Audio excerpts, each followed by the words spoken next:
obvious na part ng Family Feud. Kanina kasi nanalo ng 100,000 ng Team Eliza at kasama natin si Chelsea, ang kanyang ate. At siya ang unang lalaban dito sa... Ang goal nila ay makakuha ng total cash prize of 200,000. At panalo rin ng 20,000 ang napiling charity. Ano bang napili niyo, Chelsea? Kite Foundation. Kite Foundation. There you go. So, it's time for Fast Money. Give me 20 seconds on the clock, please. Kung ang nabunot mo sa exchange gift ay tindera sa palengke, anong iririgalo mo? Upuan. Upuan. Sa ospital, sino ang allowed pumasok sa kwarto ng pasyente? Family member.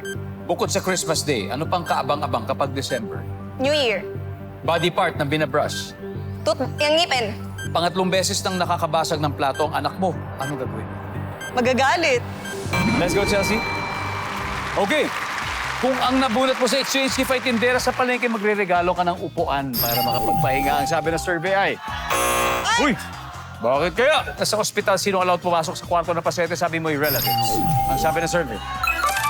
8. Bukod sa Christmas Day, kaabang-abang pag December, New Year. Ang sabi ng survey? Nice one.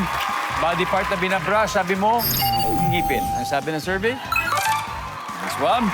Pangatlong beses ang nakakabasag ng plato, anak mo. Ang gagawin mo, gagalit ka na. Ang sabi ng survey? Very good. 81 points, Chelsea. Thank you po. Balik ko tayo. Welcome back, Eliza. Hi, Eliza. Hello po. Are you ready? Ready na po. Okay. Si Chelsea ay nakakuha ng 81 points. You need 119 more to go. Kaya mo yan, ha? Opo. Okay, good luck, Eliza. At this point, makikita na ng viewers ang sagot ni Chelsea. Give me 25 seconds on the clock. Here we go. Kung ang nabunot mo sa exchange gift ay tindera sa palengke, anong iririgalo mo sa kanya? Go. Lalagyan na ng pera. Sa ospital, sino ang allowed pumasok sa kwarto ng pasyente? Nanay.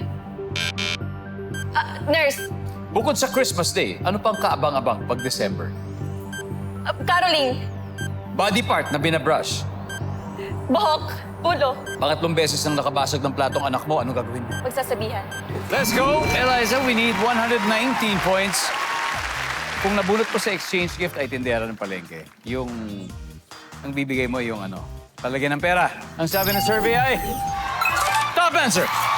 Sa ospital, sinong allowed pumasok sa kwarto ng pasyente? Sabi mo, nurse. Ang sabi ng survey? Now! Wow. Ang top answer ay doktor. Doktor. Bukod sa Christmas Day, kaabang-abang pag December ay caroling. Ang sabi ng survey? Wala. Christmas bonus ang top answer. Body part na binabrush, sabi may buhok. Ang sabi ng survey? Wow. Ngipin ang top answer. Pangatlong beses nang nakakabasag ng plato anak mo, anong gagawin mo? Sabi mo, pagsasabihan. Ang sabi ng survey ay... Oh my God! Top answer! Pero, hindi umabot! 4 points lang! Pero yun ang top answer, Eliza. Congratulations. Thank you po. Ang galing, ang galing. Grabe, Team Eliza, mag-uuwi pa rin kayo ng 100,000 pesos. Marco?